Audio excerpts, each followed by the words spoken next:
You're listening to Thunderquack Podcast Network.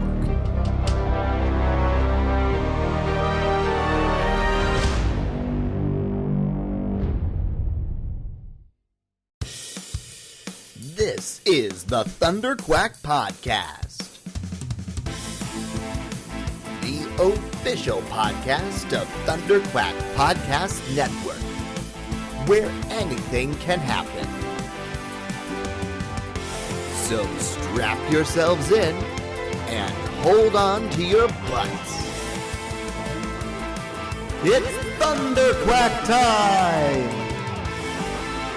Hello and welcome back to the Thunderquack Podcast, the official podcast of thunderquack.com, which you can get early every Tuesday? It's Tuesday, right? Tuesdays. Over at patreon.com/thunderquack, just like our Patreon producers Brian Mirowski and JJ Samuel do.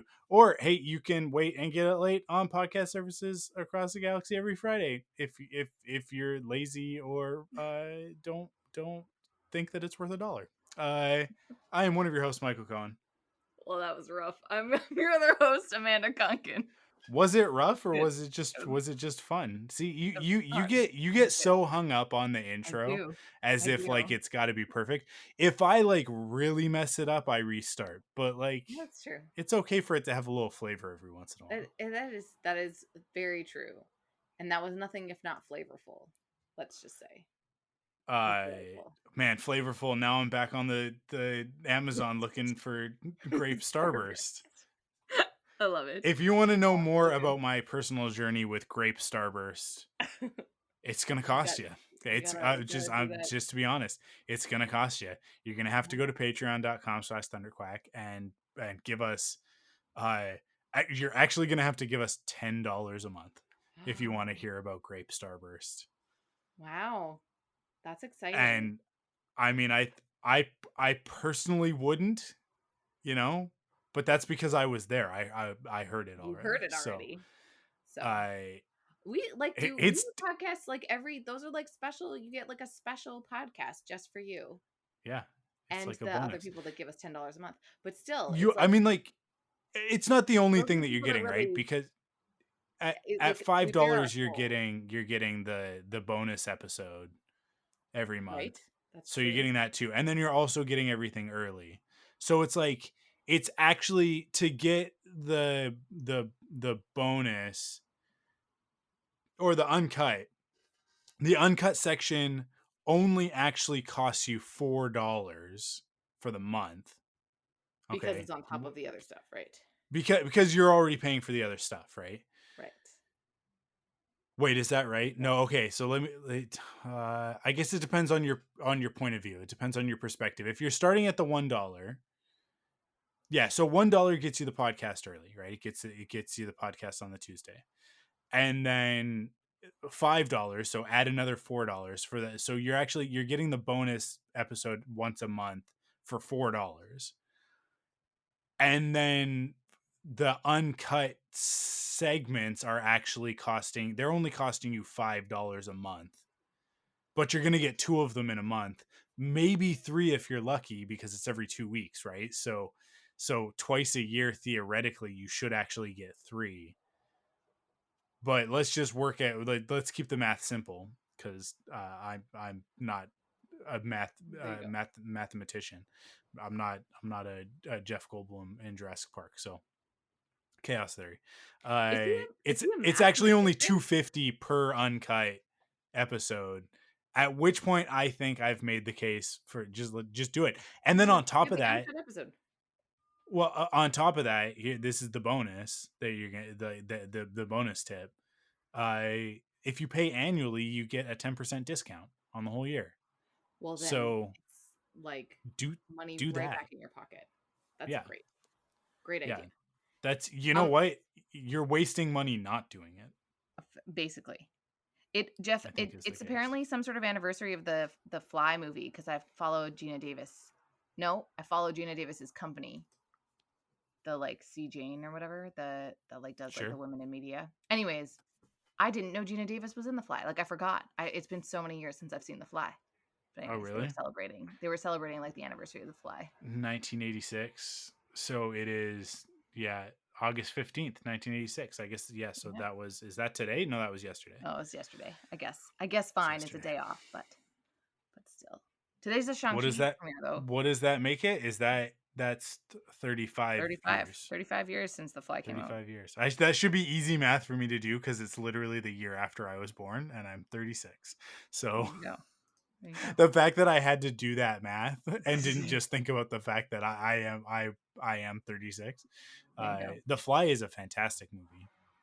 It's so creepy. I don't know. I just will always. This is why I don't remember Gina Davis, because all I remember is him turning into a fly and it being really gross. Yeah. Oh man, it's awesome. Yeah, it's very. I love Jeff. I just was such a weirdo as a little kid. I loved Jeff Goldblum and Bill Pullman. They were like my favorite. And I think that it fully was because of Independence Day. I know I have talked about this on the podcast previously. Yep. But you mentioned recently. Recently, really? Recently, yeah. Within the last 4 episodes, you've talked about this. What? Yeah. No. Maybe even more than once within the last 4 episodes. Yeah, 100%. I don't believe you. I don't. Yeah, because I think I brought up the fact that Carl and I we're gonna do the Independence Day conversation on metaphysical fiction, and you talked about how you loved the two of them, and I think I may have called you out for not mentioning Will Smith, who is like the other lead of that movie. It's so weird. I don't even remember. Like I was never attracted to Will Smith as a young child. And I mean, not as a young child, but in ways that I was weirdly. Yeah, as like a tween. We were tweens at the time. We were tweens. But of all the people in that movie, I remember it being Bill Pullman. But I also liked them independently, because I did like Jurassic Park, obviously, and then While You Were Sleeping. So yeah, they were in my periphery. And I mean, let's not forget that I did like Wild Wild West. Wow, we've talked about all of these things before. It's almost as if talking about Independence Day makes me. It just automatically leads us down this road every single time. Because it's the only person that the only other person comparable to them in my childhood, aside from Star Wars, which I wasn't actually at the time sexually attracted to any Star Wars characters, but was Matthew Broderick from Godzilla, because I really liked Godzilla and Matthew Broderick. 1998. Various things. Yep. I don't know what it was. Why? Was it just Godzilla that I liked Matthew Broderick in? Surely he was in something else that I enjoyed him. Well, I mean, Ferris Bueller. Yeah, I guess so. Wasn't he in one of those movies with a mouse? With a mouse. Maybe a Stuart Little. I don't remember that. I'm almost positive that at some point Matthew Broderick was in a movie with a CG mouse of some sort. That's fair. I'm sure there was something, but I don't think that was maybe. It was probably just Godzilla. But I'm sure that Godzilla is probably what put him on your radar because of the timing of it. But it's probably some sort of rom-com that he was in that I was like, oh, he's in this rom-com that I like. It's definitely true that Ferris Bueller would have had some influence on that decision-making process. Well, I actually think I watched Ferris Bueller because I already liked Matthew Broderick, and then people were like, how do you like Matthew Broderick without having watched Ferris Bueller? And then I watched Ferris Bueller. I'm pretty sure that's how that sequence of events how do you grow up in North America during the 90s without I didn't watch John Hughes until I was in my late teens. I don't understand how that happens. A lot of John Hughes, and then I loved The Breakfast Club. I still to this day consider The Breakfast Club one of my. Oh, you know what? It was probably The Lion King that I like Matthew Broderick in. There you go. That's gonna do it. That's definitely gonna do it. That was probably what it was, man. Was because I was and then I loved that James Earl Jones was both Mufasa and Darth Vader. Yeah. And I just Addicted to Love. I knew that there was a rom-com of some kind, because I also liked Meg Ryan, and I thought she could do no wrong. And that came out right before Godzilla. So I feel like those two things came out right around the same time. Addicted to Love. I don't think I've ever seen that one. I could not tell you for the life of me what it's about. I just remember the cover because it's Meg Ryan with her hands on her on her chin, which I'm mimicking right now, and nobody can see me. When you hey, you're all by yourself on your chin, and you're anyway. But you could hear it, right? You can hear me doing it, just in the same way that sometimes you can hear air quotes. I don't know. Yeah. Inspector Gadget. Yeah. Oh man, no, Matthew Broderick. That's definitely a familiar movie poster, right? Yeah.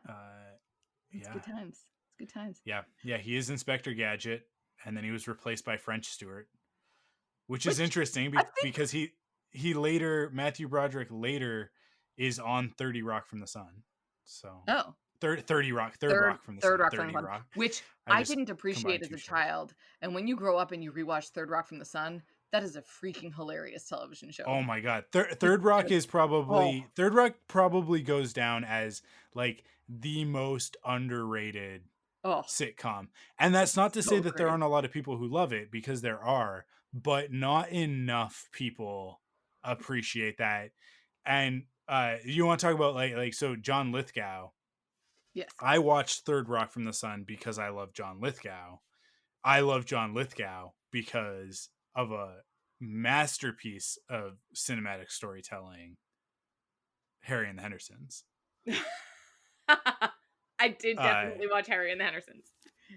Amazing. There is, I'm going on the record, and I have watched Harry and the Hendersons within the last 5 years. Okay, so Wow. I say this with absolute certainty. Perfect 10 movie. That movie is a perfect 10. Wow. Like, it gets my stamp as a perfect 10. And people who know what I mean when I say perfect 10, who've been listening for a long time, they know what that means. That means there's nothing to change.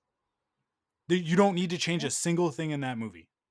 It's perfect. It's a perfect 10. I mean, like, we're talking about Matthew Broderick, Ferris Bueller's Day Off, perfect 10 movie. Are there weird plot hole things in Ferris Bueller? Sure.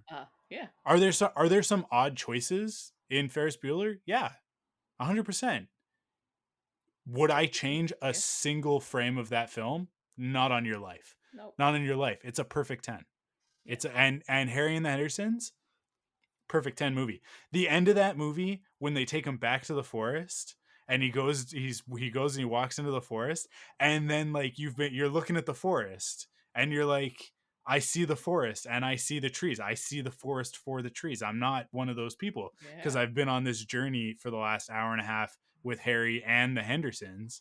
So I've learned to appreciate a lot of things in that time. If And I'm people looking at these understand this trees, movie, it's Bigfoot. and it's Bigfoot, yeah. And from the emerge emerge all of the other Bigfoots. Yeah. They were there the whole time and you just didn't see them because they're perfectly camouflaged. But like another one pops out and you're like, oh my god, another Bigfoot that's just like Harry, but maybe it's a little bit different. And then another one, you're like, I think that one might be a lady Bigfoot. I don't know. It's hard to tell. They're Bigfoots, right? Mm-hmm. And then it really blows your mind when the little one pops out and you're like, there's a little baby Bigfoot. And its foot is still big because even though it's a baby, it still has a big foot. But you're just like, holy crap. And so Harry and the Hendersons is a formative movie for me. I don't know if you can tell. Resonated with you. Yeah. But like I said, I've watched that movie within the last 5 years because it was on Netflix at some point. I don't know if it still is, but I have watched it. It was definitely not formative. What a movie! The formative movie from my childhood was Homeward Bound, because who doesn't love a good movie about cats and dogs? It's funny that you bring up Homeward Bound because I feel like there are some similarities with Harry and the Hendersons and Homeward Bound. I don't range of time. I feel like it is definitely the 90s aesthetic that definitely has a big part in it. Like everything, movies from the 90s always feel like it's autumn.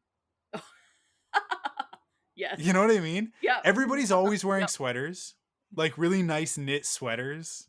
Yep. There are always leaves on the ground.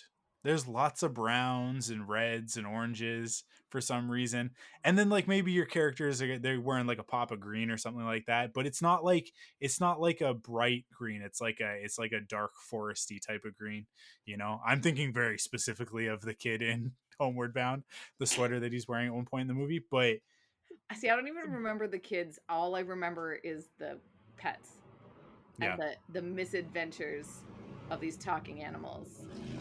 Oh, I'm sorry. Can you hear those motorcycles? Yeah, raring definitely down heard Broadway. That, but that's okay. Good times. Yeah. Anyway, wow. Do yourself a favor and watch the original Homeward Bound, everybody. Oh, because come on. Hey, but also come on. prepare yourself emotionally because I mean, Yeah, it's like, I okay, think that, so there when are I say that there's like similarities between those two movies, I think that's probably the main thing, is that both of it's those movies, Harry and the Hendersons and Homeward Bound, they end on tearjerkers. 100%. 100%. yes. Because there's like, because not to spoil Harry and the Hendersons, but it turns out that you can't bring a Sasquatch home and expect it to chill with you in the suburbs. It's not going to work. Hijinks are fun for a certain amount of time, but if you're John Lithgow, you're going to give yourself an aneurysm or a heart attack at some point because it's so stressful. So you got to take that Bigfoot back to the forest. But you formed a bond with this I don't missing link. I don't know how we want to look at that, but like we should do a whole episode on Sasquatch at some point. Well, There's so there much are for me to talk about many on iterations of Sasquatch. Sasquatch movies, Yeah. so I feel like we could do a But whole there's like construction. they do the whole he does the whole like you got to go back to your home, like you can't Yeah. stay with us. But Harry is like, no, but I love you guys. It's Harry and the Hendersons, not Harry and there are also Hendersons in this movie. It's like, no, we're one unit now, but he's got to go back to where he belongs. And so John Lithgow starts yelling at him. He's like, no, go. And he's like, go, get out of here. I don't want you around anymore. Which is like that. Like I said, we've gone on a journey in this movie where like when they first realize that they've got a Sasquatch, they're afraid of it. And then the Sasquatch is doing all sorts of stuff in their house, and he's like, I worked really hard to have this really nice suburban house. Not as hard as some people, because of white privilege, but he's worked relatively hard, I think, for Yeah. this house, and he Yeah. appreciates the aesthetic of it. And this Sasquatch is just tearing his business apart, right? Well, And so he's mad at him, but then over time he learns to love the Sasquatch because it's not the Sasquatch's fault. You hit the Sasquatch with your station wagon. Like it's on you, John Lithgow. You got to drive safe when you're in the woods. You can't be ripping through the woods and hitting yeah. animals, and then you It's don't bring them home. It's, I love you know here at the Thunderquack podcast that you can yeah. never tell that we don't plan our topics in advance. No, Who'd have it just thunk- look. Who'd have thunk that today's podcast would be all about Harry and the Hendersons? I have a topic. I have I an love actual it. I topic, know and you so do, do but you. these are funner. This is funner to talk But about random nonsense. I do legitimately love the movie Harry and the It's Hendersons. good. I And mean, like yeah. Kara's not there yet. She's not quite old enough yet. Probably when she's like 7, I think. Because there's some scary moments and it's a little bit there's a lot to you know what? Actually she could probably handle it. But she watches Jurassic Park. She's seen all of them except She's- for I Jurassic Park feel 3. like she But probably, in terms of the demographics, Harry and the Hendersons is probably more targeted to her demographic than Jurassic Park is. oh for sure. Oh for sure. So For sure. But you it's so funny because she will definitely sit through the slow parts of Jurassic Park and be totally content. She's such a weird kid and I love her. Cassie, I also love Cassie. That's not the route that I'm going down here. But Cassie, not going to sit through that. She's not going to sit through it. She's different. She's a completely different person. And I love her for completely different reasons. She is much more like Crystal. Obviously I married Crystal, so that's not a bad thing. But like it is so funny how in this specific respect it manifests differently with Crystal. Crystal just goes to sleep. Doesn't matter what the movie is, she just goes to sleep.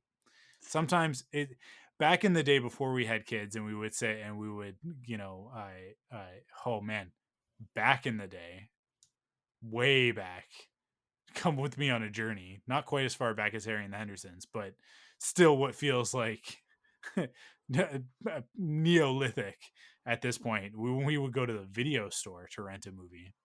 oh yeah. And there's the whole song and dance of like, we're going to walk around the whole freaking video store 3 times before we make a decision on what we're going to get. That's the fun of it. That's the fun of it. Is No, for sure. I hate I totally miss it. And leafing through Netflix is not the same thing. It is not the same sensation, and I totally ironically, miss it. it's way more selection. Oh yeah, way more selection and way more convenient because I don't have to leave my couch. But it's it was a whole thing. There's a It ritual was to an it. ordeal. It was a Kids thing, and these then you got days to don't choose, and understand. then you get the Yeah, deals, the like 3 for 10, and yeah. however many days. Yes. I and we would finally come to an agreement on what movie we were gonna rent, or movies probably. I mean, you're right, 3 for 10, right? We're gonna get a few things. I'm gonna pick up a video game and all that stuff. Go home, all situated. We've got snacks. We've got maybe we grab some food on the way. Probably not. Probably not because at the time we're poor. Yeah. And it was a choice. Are we going Yeah. to eat out or are we going to rent 3 movies for $10? Because we can't do both. Uh, but we would get the movie and we would get back, and it was a whole thing of like, I want to watch this movie that has somebody kick somebody's head off because I think that's cool. No, I don't want to watch that movie. Okay, fine. What are we gonna get? Let's rent this romantic comedy. Okay, I'm fine with that. I like a romantic comedy. I did want to rent that Jackie Chan movie though, and we didn't. So we rented this one instead. It's in the DVD player. We've navigated the menu. The movie has started. We're just past the opening credits, and Crystal is already asleep.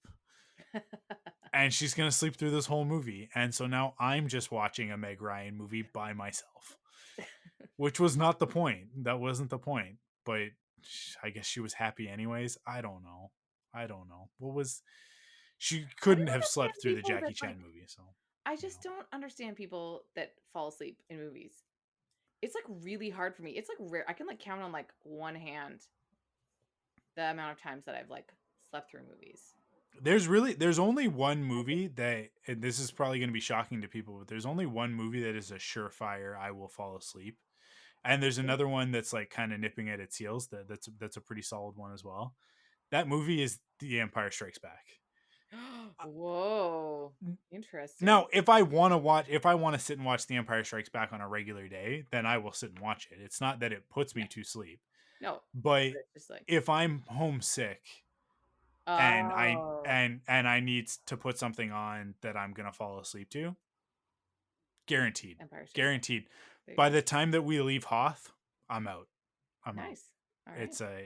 It's perfect for that. And the movie that's coming up after it is The Force Awakens. Hmm. Does it too. By the time we leave Jakku, Nice. I'm falling asleep. So see, that's like a different aesthetic of, or a different like intonation of falling asleep in movies. oh, it's I do feel absolutely like because they're that's similar, comfort, where it's right? like because Yeah, it's comfort movies, and I yeah, definitely do have that as well, where it's like something that you just want to put on because you know it's like you're like okay, and you can fall asleep to it, and like yeah, yeah. They are warm blankets in movie form for sure. yes, But yes, speaking of movies, you do your topic first because mine's a little bit more of like of sure. a long I one. mean, So I you just go. had to talk about the Green Knight because I did go Yeah, to see it. And I was like really pleased that I had like wanted to see it, and then I went to go see it, and then I was in the theater because I went to a theater. It was awesome. And the like it was like a 19 plus theater, and so we're ordering the drinks to go in, and the server's like, "What are you going to see?" And we're like, "Oh, the Green Knight." He's like, "Oh, that's a thinker, that one." And I was like, "Interesting. Okay, cool." And then sitting through the previews, there are these like horror movies that are being previewed, and I'm always suspect that when I go into a movie and the trailers tonally are not what I was expecting, that I yeah, know that the movie is not going to be what I was expecting. And so I like it psyched me up for it to be like, "Huh. Okay, this movie's probably not what I like was expecting." Because it does look a little bit like it looks maybe a little bit odd in the trailers, but it still seemed like I was like an epic like quest, and then like an epic like Arthurian like chivalric romance like narrative thing. They took liberties with it. It's interesting. Dev Patel is great. He's fabulous, but it's a weird movie. It's super weird. And so Mike was making some sort of sarcastic comment about like spoilers, like it's as if like Romeo and Juliet spoilers, but it's like no. They they did some weird things. I had to come back and Google The Green Knight to be like, "Wait, what? actually happens in this? Because I vaguely recall it from high school when I had to read it, but I was like, but they didn't. There was a whole bunch of stuff that didn't quite play out the way that I was expecting it to. And then I reread it, and me and my mom, because I went with my mom, and my mom is also reading it, and she's reading the plot of the movie while I'm reading the like going through the like old school, like the actual like thing. And she's like, oh no, this is what happened. And I was like, Mom, you're just reading the plot of the movie. But because it wasn't quite landing. But anyways, it's kind of it's interesting, and it's unique. And so that was kind of cool, where it was like not it wasn't what I was expecting. And Alicia Vikander's in it. I didn't know that she was in it because I didn't Ooh. all I knew was like Dev Patel and the Green Knight. I'm excited.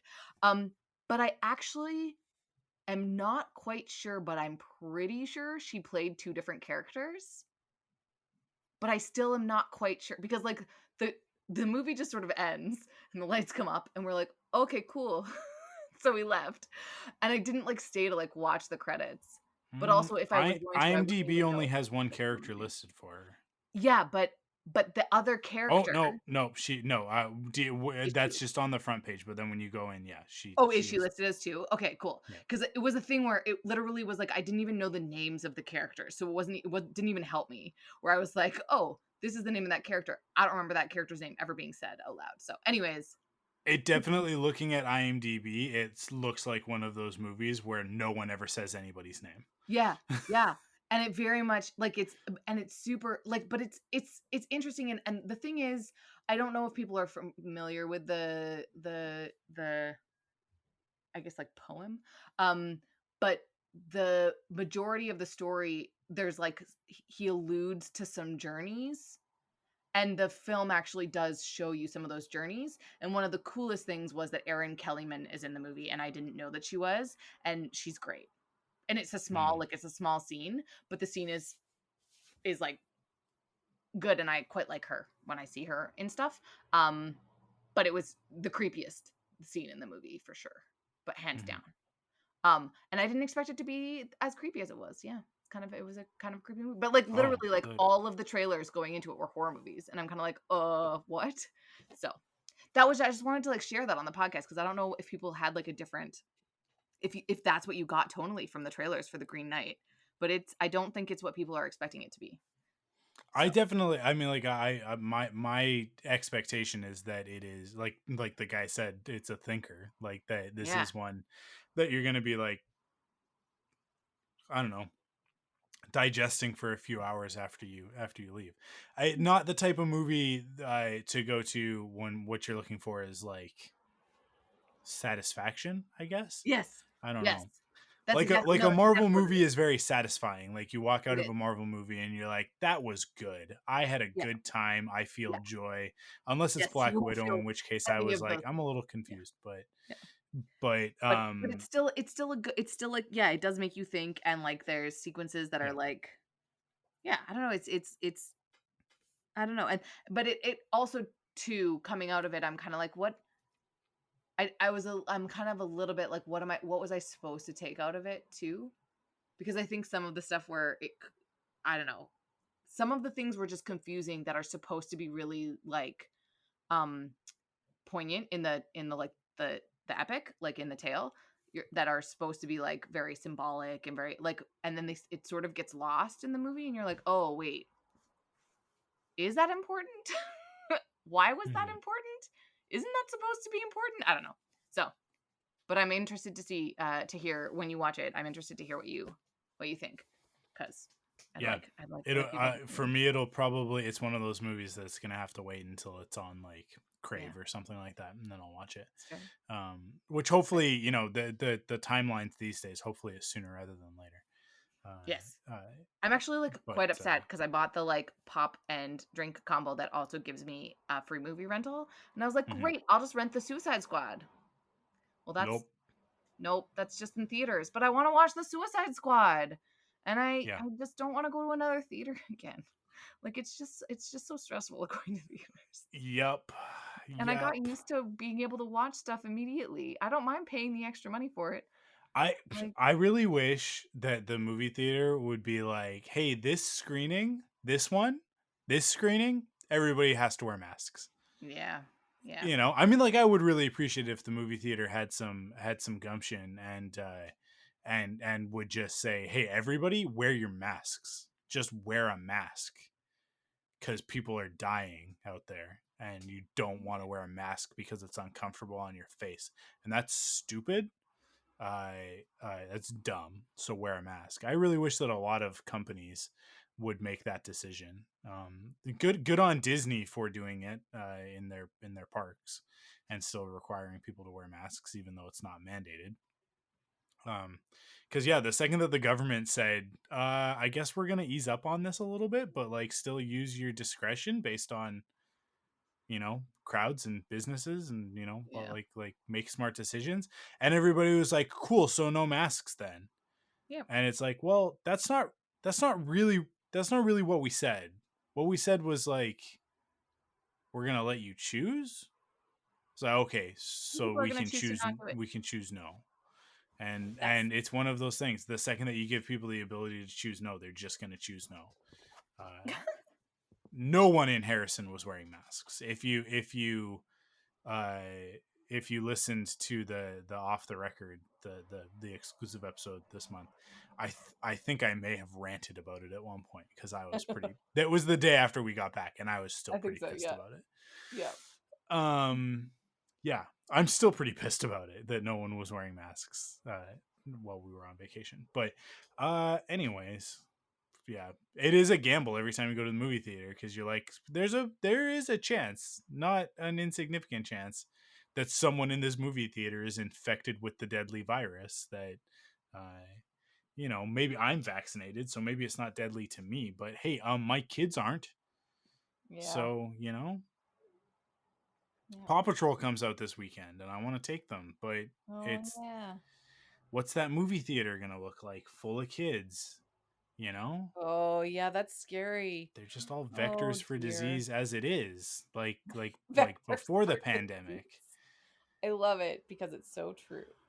No, that's not a joke or a euphemism. That's a literal term. They are vectors for disease. It's that's like a scientific way of Terminology, categorizing it. Yeah. Anyways, I don't know. Switching gears entirely. So, Marvel What If started last week. Have you watched it yet? I sure have. Okay, good. We're not going to talk about it. Whoa. But because we'll talk about it on Enough Said, right? Enough Said. Yeah. But so we're not going to get into like the details of it. It was pretty rad. I don't know. The animation is really good. I kind of wish that it was like they kind of blaze through it. Now, that's what they do in the comics as well, that they're based off of, right? Because the What If is a series of comics. This is not a new concept. It's something that Marvel has done since. I totally didn't know that. So yeah, there's like a whole series of these, and it's basically each issue is a, hey, what if this, right? So there is one that is, what if Aunt May got bit by the spider instead and becomes amazing, spider powered. Yes. And it's absurd and ridiculous, and that's there's a lot of stories like that. So I mean, that's the premise, right? You take the existing thing, and then you ask the question, what if? And the watcher at the beginning of the episode is very clear of like, it's one decision, right? And obviously this ties back into Loki, you know. I guess spoilers for Loki if you haven't finished that, but that's kind of on you at this point. The multiverse happens, right? And so that's why what if can happen now, is like they kind of, one ties into the other. That the whole idea of free will, and you know, like, what if this one decision was different? So for the first episode, we're not reviewing What If. We're gonna get into detail on that on Enough Said at some point, like I said, probably in like, I guess October when it ends.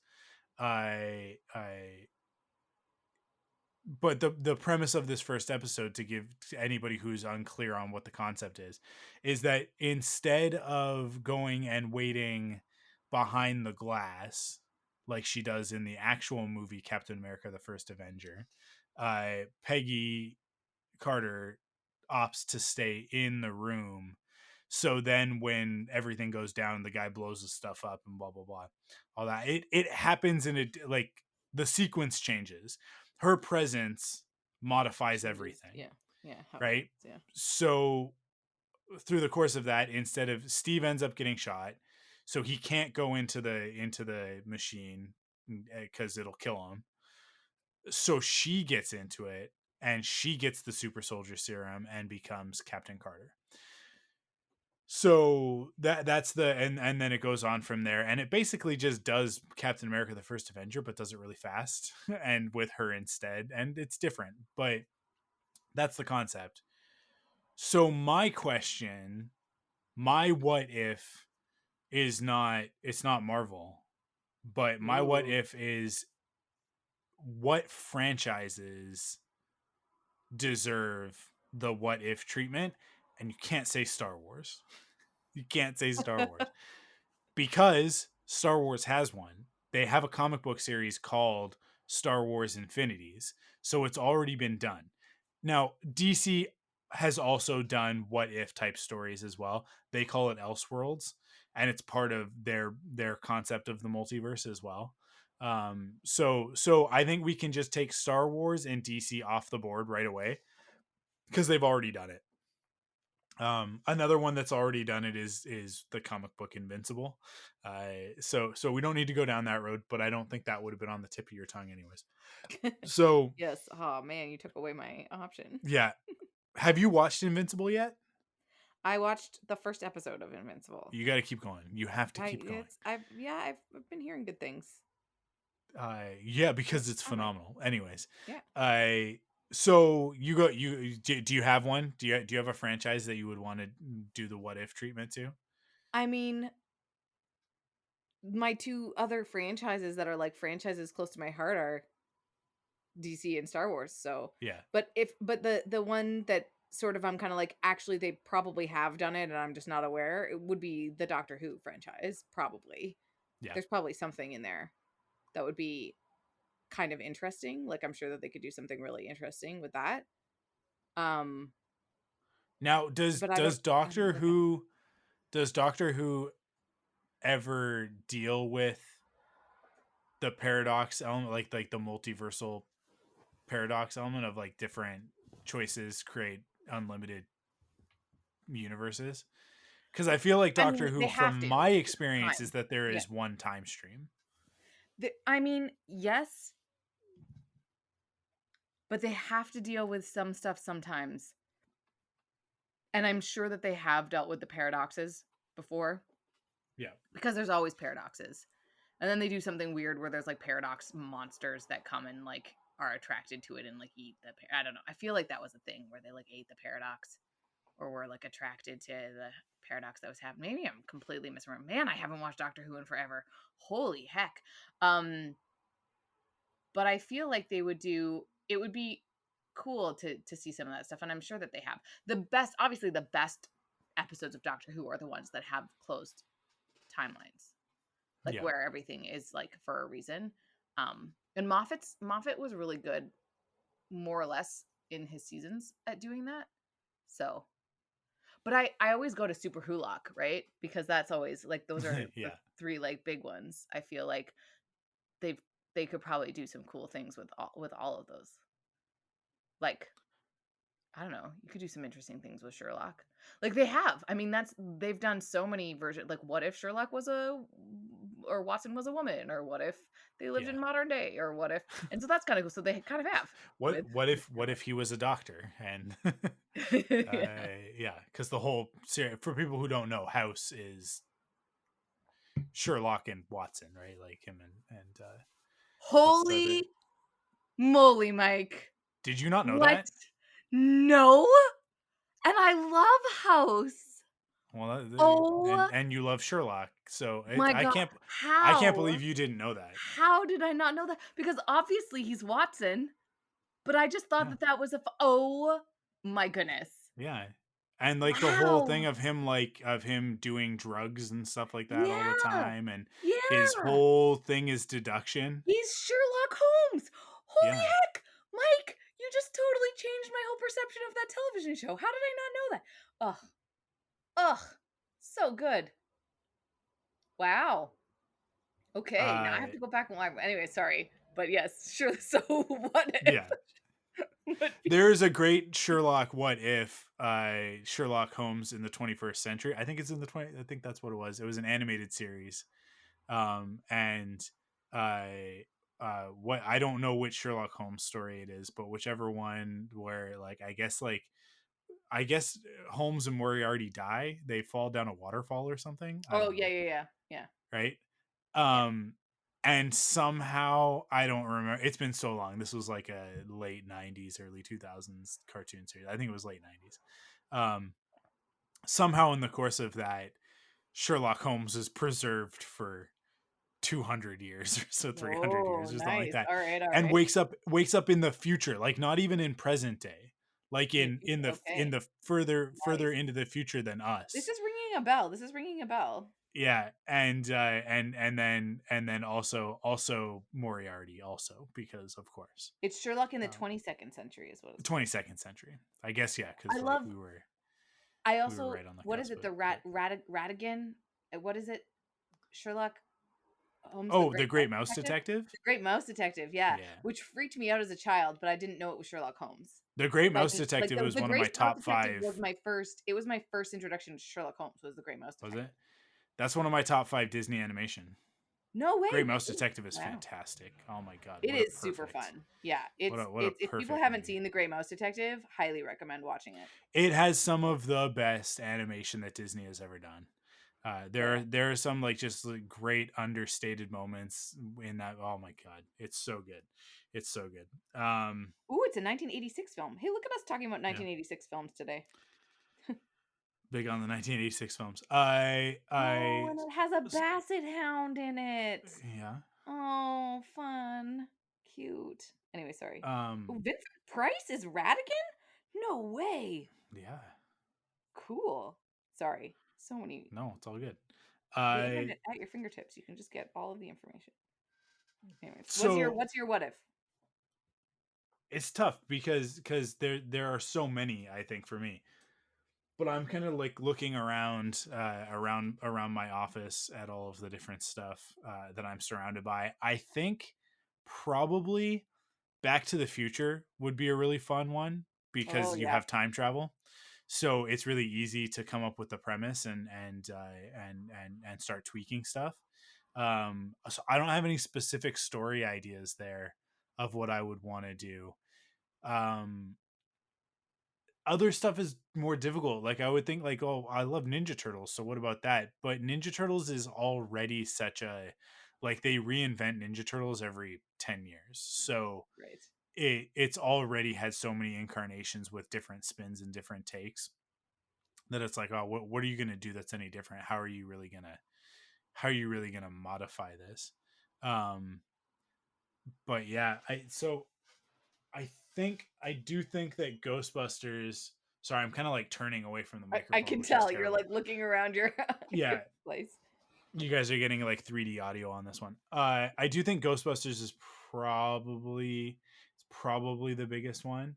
Um, Ghostbusters, Back to the Future. Sorry, like I said, I'm looking around my office. I'm seeing all sorts of different things. Ghostbusters, maybe there's something there. I don't know. It kind of feels like that's a little bit more fixed. There's not really. I just don't know that we'd really like answer any questions that because that's Right. the thing with the what if, and you have to have a larger. I feel like you have to kind of have a larger world to play in than something like Ghostbusters. Um, Ooh, Twilight. here's a rad one that I'm probably gonna be not alone, but like it's gonna be a little bit more niche. Okay. Planet of the Apes. They kind of Okay. already did this because we got the reboot. So things that have been rebooted kind of already you're already kind Yeah, of like Star getting a Trek. what if. Yeah. But sorry, did you say Star Trek? Yeah. That's Yeah. that's one that you can't like Star Trek again is another one that like we have those. there's multiversal stuff in Star Yeah. Trek stories that are like Yeah. canon stories. So it's like Yeah. we're kind of already get to do that. But especially because the mirror universe in Star Trek is such a thing, where it's like the whole concept of the mirror universe is what if. It's like what if the Federation was this other thing, and so we play with that all the time. But and Star Trek Discovery does such a good job of playing with that. Oh my god, Discovery is so good. Have you watched Discovery? I have watched half of the first season. Okay, you got it. That's one that you have to power through, because when you get there, I think it's gonna like it will open up for you specifically as a person. Like in the Okay. fact that I you like Doctor Who, and the fact that like the stuff that I know that Yeah. you love, Yeah. you have to, because I had to as well. Like I dropped off in the first half of the of Discovery of season 1, and then when I went back, it hits a point, and then all of a sudden you're like, oh, that's, I thought the series was a different thing. It's not. It's Right. actually this other thing. Um, Okay. I keep hearing I feel like I should go back to it for sure. You need to. So, That's okay. why, you know what, I would say of all of the things that I tell you that you need to watch, I think that Star Trek Discovery is at the top of that list, Okay. especially knowing where it's gone in season 3. Nice. I Okay. You Okay. need to, yeah, I really feel like you need to you need to get on that. All right. I know you're not a huge Star Trek fan, but the great thing about Discovery is that it doesn't require it. Yeah, I sort of got that sense from it, like as I Yeah. started watching it, and I'm kind of like, oh, I could like this just as Yeah. its own As thing, opposed to which is I feel cool. like the original series is obviously its own thing. It's a jumping on point. It's the beginning of the whole thing. So that's easy. But you have to be able to enjoy things from a contextual historical perspective in order for that to work. Which if you can, then the original series is it unlocks amazing things. It's some of the best sci-fi ever. Some of those episodes are some of the best stories we as human beings have ever managed to tell. And there's stories that we've told over eons, but the way that they're presented in Star Trek are just like, it's never going to get better than that specific incarnation. There's a handful of stories in Star Trek that do that. Next gen, kind of, it maybe requires a little bit of knowledge. Certainly later on they start getting into some stuff where they bring in some of those characters, like Spock shows up and stuff, but and his dad and that sort of thing. But it's not necessary. When you start getting into Deep Space Nine and Voyager, all of a sudden now you have to have some knowledge of next gen in order to, and then Oh, yeah. like, and then it starts to involve like, well, you kind of have to know the original series as well, kind of sometimes, especially with the Worf stuff and the Klingons. And it's not necessary, but there's context. It's one of those things. And then to give any sort of care whatsoever about Enterprise, you have to be fully invested in Star Trek, which is its biggest fault. Of which it has many. Enterprise is not good. I it's one of those things where it's like, I don't like Voyager, but I can recognize that Voyager is very good, whereas Enterprise is like, let's all be honest, Enterprise is not good. But Discovery is weird in the sense that like, it actually, like, if you have the knowledge, there is a lot of extra stuff in it. But it does a very good job of also being its own thing. And then Picard is a whole other thing. You have to care about all of it in order to care about Picard. But then also Picard I found incredibly boring and only made it 4 episodes in before I gave up. Haven't gone back. As we talk about a lot, I only have so much time. But but yeah, Discovery to me is one of those ones where Discovery is almost a what if, except that it's not, because it's absolutely 100% canon within the original timeline. But one of the weird things that it does is that it is in the same time period. It actually predates the original series, but so does Enterprise. But Enterprise predates the original series by by like a big chunk. Oh, I didn't know Where that. Yeah, it's It's Okay. the story of Star Trek Enterprise is the first Enterprise, because by the time that we get Oh. um to the original series, Kirk's not even the first captain of that Enterprise. Pike was the captain before Right. him, which only exists as like a weird loophole because they did a pilot and the pilot had Pike. Christopher Pike was the captain, Right. and then when they did the actual series, they recast and changed the character to Kirk. But then later on down the road, they took the footage from the pilot and they made it into an episode. Um, Oh. Star Trek's so good. The original series is so good, and I it's had just no idea Enterprise was the first one. Because I yeah. do recognize this one. I just didn't know where it Timeline fell. wise, I mean, like technically, timeline wise, First Contact, but even more so timeline wise, Star Trek for the Voyage Home goes back to the Okay.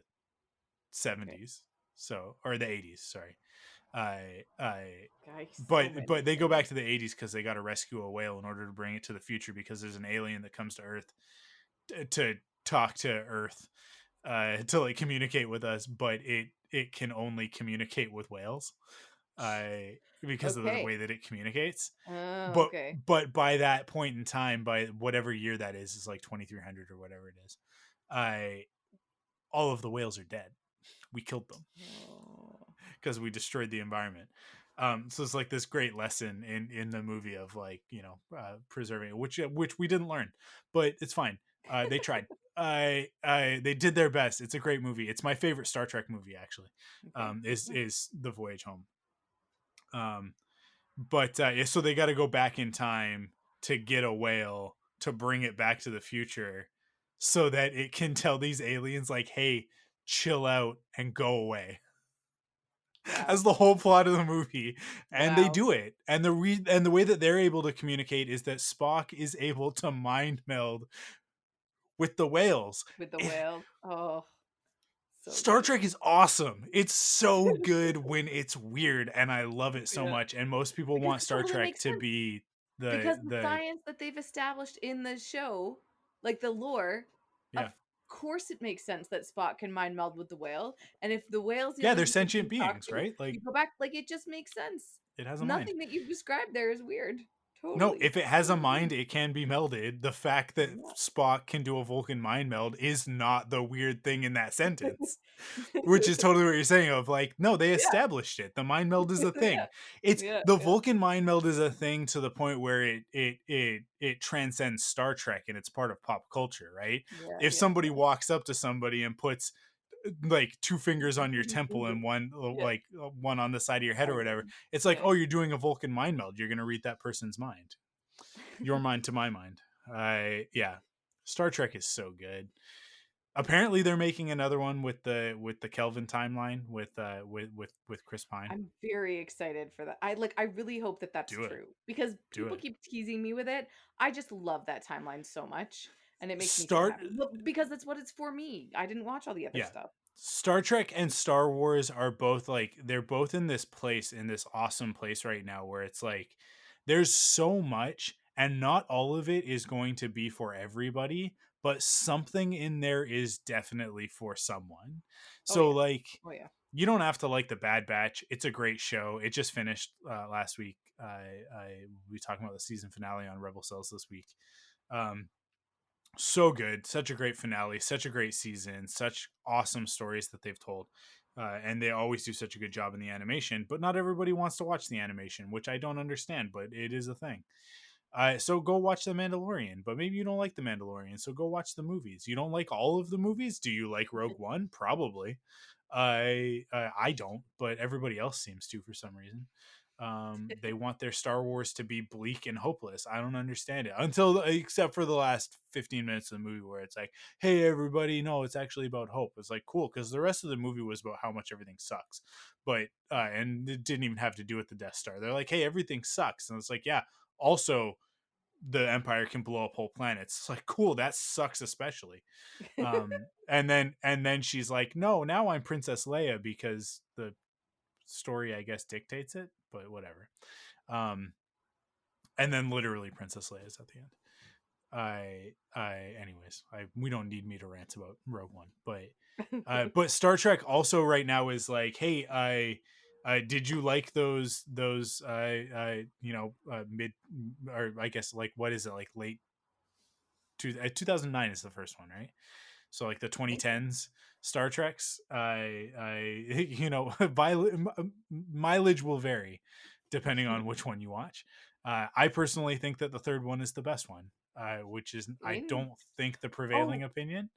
No, I But actually quite like that one as well, right? That's the one with the bubble city and then the yeah, yeah, it's a space you station, know but what I'm yeah, talking about. And the yeah, chick with the face that has the black streaks on it. yeah, That I think is cool. yes, And the one with yeah, mostly Simon Pegg, because Simon Pegg got to write it, so he wrote a lot of his character in it. yeah. He That did one. write a lot of Scotty into I that one, love didn't it. he? I It works would though. I would define it as the one with Idris Elba. That's I mean, yes, sort of like, okay. if you wanted to be Yes, quick about like that's which fair. one is it? Oh, it's not the first one. It's not the Not second with one with Cumberbatch. Brandywine Snickle Snack. I I not Con, totally Con. No, it's not Con. Are you sure it's not Con? Yeah, it's Yeah. totally not Con. Wait, we were lying. It was Con the whole time. Yeah, we know. It was not surprising in the movie. Thank you. It would have been better if you would have just told us it was Khan. Yeah. Agreed. So not that one. No, the one with Idris Elba and where they use sabotage again. Which Yes. it's like, I don't understand why we use sabotage again, but Wait, that's fine. who's sabotage? The Beastie Boys song Sabotage. Oh. Yeah. I mean, It's, I still think it worked. it worked, but it could have been a It different could be song. a different song. Yeah. It didn't need to be Sabotage again. It could have been that. It does. You do get the great joke of, is that classical music? Yeah. Which is a wonderful, fantastic joke. Because it's the Beastie Boys, but in the year 23, whatever it is, that's classical music. I like it. It makes me happy. Star Trek is great. I guess yeah, let's do more Star Trek What If, but you've got those ones, and then you've got Discovery, which they're also spinning off into another one, because they were like, because in season 2 Captain Pike shows up and hangs out with them for most of the season, and he's awesome. Anson Mount is so good as Christopher Pike. This is a controversial thing to say. I know that this is a controversial thing to say amongst Star Trek fans. Anson Mount's Christopher Pike is my favorite captain. And that's like, it's something that it took me a long time to wrestle with it, because Picard was my favorite captain for a really long time, because Next Gen was my Star Trek. Next Gen was my sci-fi before Star Wars. Like, my dad and I, like, he raised me a Trekkie, and then eventually, and then I turned and became a Star Wars fan when I was 10. Did he Which take that as the deepest betrayal that you could have? No, because my dad also loves Star Wars, so Right. Yeah. not a big deal. It was just like, oh, this is also a cool thing. He is still more Star Trek than Star Wars, and I'm definitely more Star Wars than Star Trek. But I was in love with Star Trek first, and it was specifically Next Gen and Picard. But I mean, like, if I'm being honest, Riker is the reason why I love Next Gen. He was my in on that show, and Data and Geordi. But so Picard less so. But Picard was my favorite captain for a long time. And then when I got older and learned to appreciate the original series, it was a little bit more like, oh, I think maybe Kirk. But then on Discovery, Anson Mount playing Pike, there's just something about the way that he plays that character. I really like Anson Mount as a person as well. He's a good follow on Twitter. Nice. Oh, I wouldn't have thought to follow him, so that's a good idea. And yeah, he will post insightful things, funny things, good recommendations and that sort of stuff. And he seems like a really decent stand-up guy, which is always nice to see in a celebrity.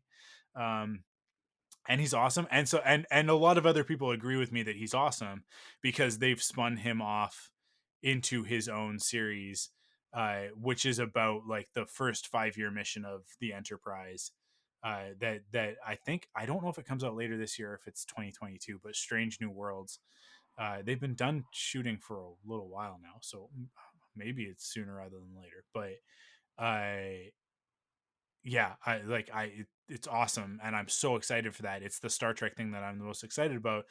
But we also have Discovery, which is getting another season, and we also have Lower Decks right now, which is just season 2 just started, which is the animated one, which is like it's like a sitcom but Star Trek and animated. And it's very silly and very like I mean, I hate to say this, but it's Family Guy-ish, but it's better than Family Guy. I I but I it's just like it's that same sort of like meta humor sort of thing. But it's in the Star Trek universe. Um and then there's a kids show called Star Trek Prodigy that's like for like the 8 to 13 crowd, that's coming out soon. That's like a CG animated show. And it's like there's so much Star Trek right now. It's very exciting. It's a very exciting time to be a fan of literally anything. As tonight's the premiere of Shang-Chi, and we're a couple of weeks away from being able to see that one. And What If is happening. Star Wars Visions happens in September, which is the anime Star Wars anthology series. We've got, what's the next one? I guess Hawkeye is the next MCU series after What If, which is in November, I think. I don't think we're going to get Miss Marvel this year. Marvel? I was going to say, yeah, Miss Marvel. Like, then when is that coming out? That's crazy. It was supposed to be 2021, but they haven't said anything yet, but I think it's going to be January. Oh, I have a question. But that's fine. About Shang-Chi. Yeah. Is Tim Roth in it? Because Abomination is in it. Abomination is in it, but I don't know if Tim Roth is in it.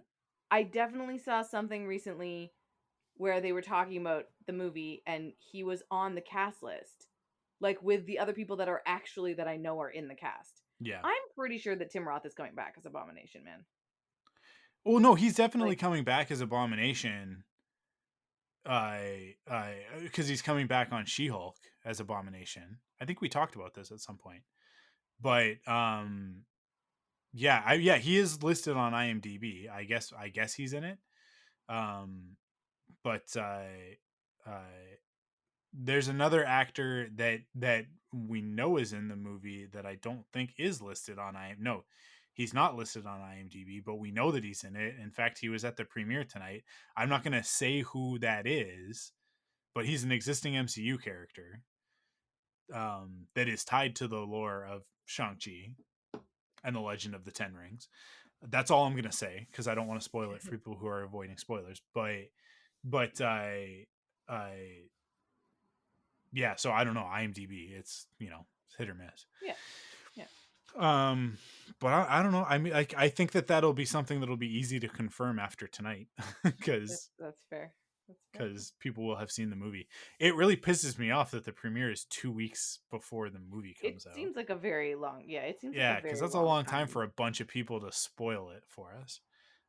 Because some jerk who has seen it tonight is going to say something that is going to ruin the movie for somebody.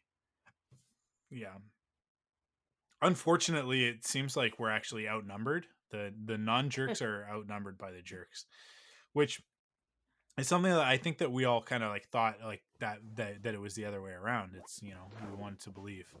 But this last 18 months has definitely shown us, oh no, I actually think that there might actually be more jerks. What if more jerks? There were no jerks? What if everybody just went and got vaccinated and wore a mask? What if? That's my best. The best is the IRL. That's what I want. The what I've. Yeah. The problem with that one again is that like that what if, we already have that what if. It's called New Zealand, and what happens is that you stop the disease. Yeah. You actually like it's not a problem anymore. And I mean, they've been doing some quarantining. have they gone back into quarantining? Because Maybe for a so I long have time there somebody were on. like 0 cases in New Okay. Zealand, but I don't know. Maybe then it's my friends from New Zealand. Maybe they live in Australia, but I keep following them on social media, and every now and then Australia keeps going back into quarantine. Yes. yeah, but now I'm wondering because they're from New Zealand, but I'm like maybe they're living in Australia right now because they keep talking about being in Yeah, because quarantine. I think like Australia Oh has yeah, first has really community case of aggressive policies on it, and months. if they hit a certain number, they're like everybody go back into lockdown, in Yeah, order New to keep Zealand's it been under doing pretty good. control. But Yeah.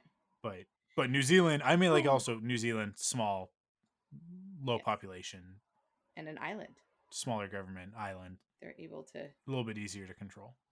keep people off. But the Well, key way they did it is that if you came into that country, you had to quarantine, and they locked everybody down for long enough that they got the cases to 0. And so now if somebody comes into the country, I think that this is still the policy. If you go to New Zealand, you go into quarantine. It's like there are a lot of productions that have moved their movies. shows to New Zealand because they're like, oh hey, we can actually do stuff here. You come in and you just go into 2 weeks of lockdown, and then you come out of lockdown, and it's like, it's been 2 weeks. You don't have the disease. You're not gonna spread it to anybody if you did have it. Where everybody is safe. We've taken all of the precautions. Much harder in a country like Canada or the United States, especially in the United States, just too many people. But that's where you rely on things like, I don't know, the state government to do stuff. But then how do you control that? I don't know. COVID. It's dumb. It's dumb. We almost got through a full episode talking just about nerdy things. Yeah, almost, This is but the it's Thundercraft completely podcast. unavoidable because It's true. it's life. But I don't know. Hopefully a third vaccine. The FDA approved it for, what did they approve it for? Immunocompromised people can get a third shot to protect against the Delta variant, which is good. It'd be nice Which if means that they're more- close. That means that soon it'll be approved for everybody else to get a booster. I mean, it it would be nice if maybe we also gave more vaccines to people in countries that don't have any right now. So yeah, for sure. Ugh. Yeah. The hardest part with that one is the economic thing. So I don't know. I think the one that I've seen the most online is UNICEF,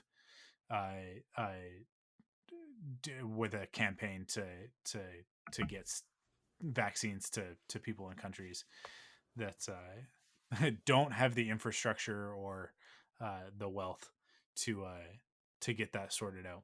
So yeah, I don't know. I would definitely say, and it's definitely am I putting myself on blast? I think that's what I'm doing. I'm unsure because I'm closer to 40 than I am to 30, so saying stuff like that makes me feel bad. But like I'm not allowed to, like I shouldn't. But I think that's what I'm doing when I say, like, I haven't donated to any of that stuff. So telling other people to do it, it makes me a hypocrite.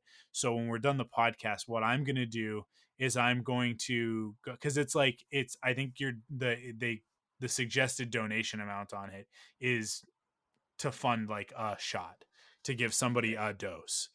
So I think what I'll probably do is I will go and I'll make sure that I'm giving for the 2 doses that I've already received, and I'll donate for an additional 3rd dose because I would like one.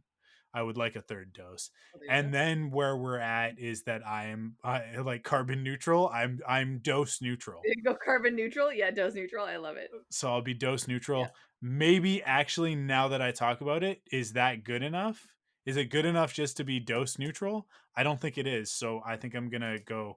I have to look at how much it is. I might be breaking the bank on this one. But it's all good. So I'm not guaranteeing anything. anything. In the Thundercrap group though, because I would like this too. So I appreciate Okay, it. I'll track it down. I'll share it in the Thunderquack Okay. group. I am at least going to, over the course of the next little while, depending on how much it costs to fund a dose, I will pay for the 3 doses that I've already, or the 2 doses that I've already had, and the 3rd dose that I would like to get as soon as possible. Yeah. And that, and then I can feel better about myself because I've done something good for the world. There you go. And then I'll recommend it to everybody else. Hey, the Google Doodle, they're all wearing masks and they have Band-Aids because they've gotten their doses. And the E is a nurse that's giving the doses. Thanks, Google. Google doing its part. I mean, like also Google, like you're kind of destroying the world too. But like whoever did the Google Doodle, when I hover over it, it says "Get vaccinated, wear a mask, save lives." So good on them. That's some good corporate responsibility. There's some other places where they could do a better job, you know, in regards to privacy and our data and whatnot. And you click on it and it tells you where to go get vaccinated. Very exciting. Fantastic. That's fantastic. Cool. Do you think I could sneak a third dose? What if I just showed up to one of these places and was like, "Yes, please give me a third dose," or I just said that I need my second dose? I bet I could do it. I bet if I wanted to, I could do it. And that is what we call privilege. There's so many doses in Canada that I bet you I could pull that off and get a third dose in my body, but I'm not going to. You know why? Weren't you the one that posted that like Pierce thing on Twitter where he's like jabbing himself with all the vaccines? Oh, no, I don't. That wasn't me. No, I thought you were going to say something else. No, it's somebody was talking about the privilege of third doses, and they're like, this is what you seem like, and it's the one where Pierce is like jabbing himself with all the vaccines. Oh, he's giving himself superpowers? Yeah, because he stands there, he's like, I don't know, he says something on it. It's anyways.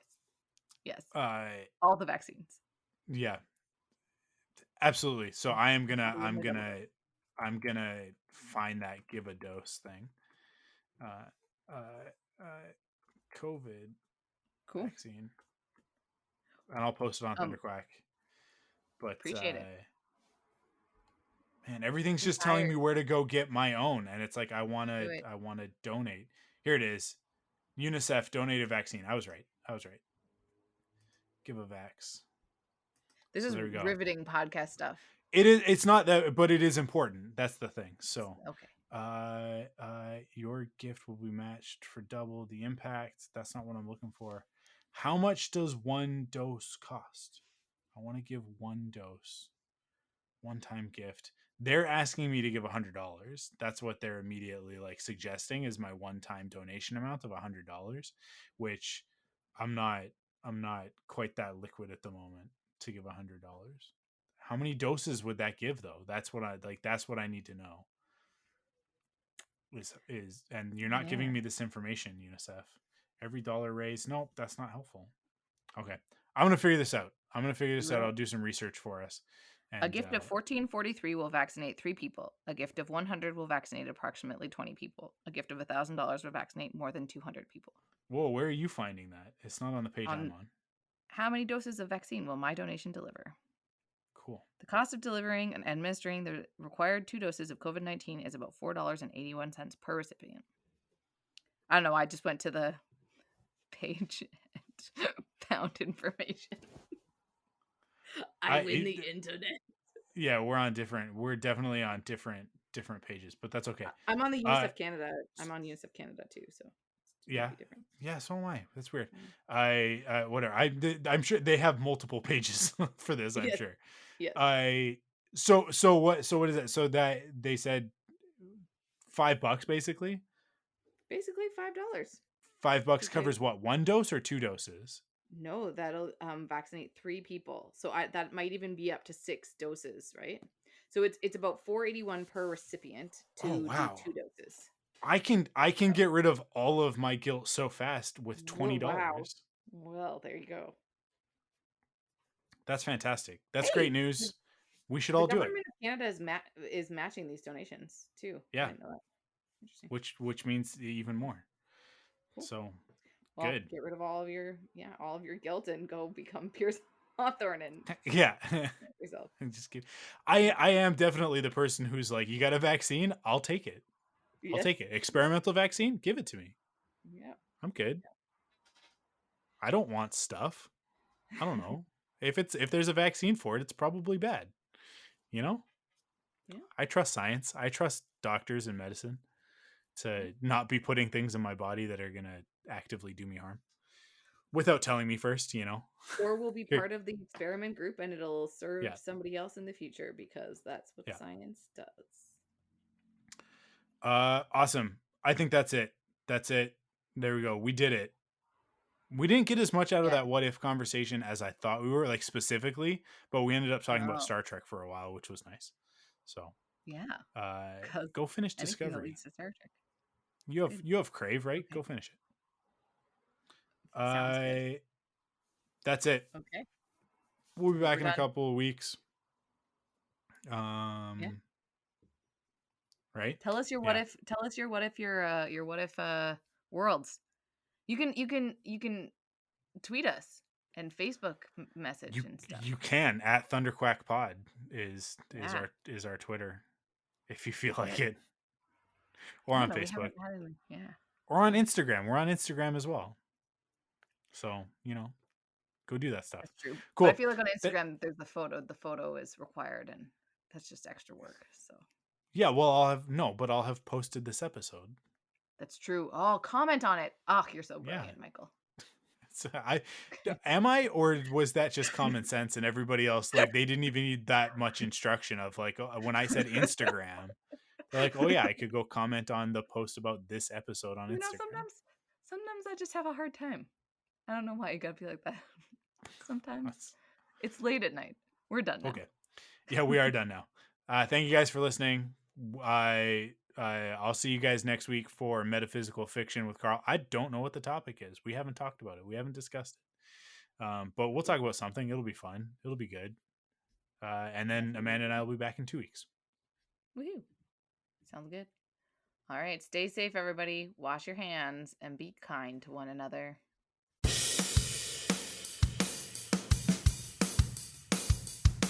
Follow the Thunderquack Podcast on Twitter, Instagram, and Facebook by searching the Thunderquack Podcast. You can support us in 3 ways. First, by heading to the podcast service of your choice and leaving a rating and review. Second, by going to store.thunderquack.com to pick up some merch from your favorite podcasts. And last but not least, by heading to patreon.com/thunderquack to kick in with your monthly pledge of support and get cool rewards like early access and extended episodes. The Thunderquack Podcast is the official podcast of thunderquack.com. Head to thunderquack.com to discover more great podcasts.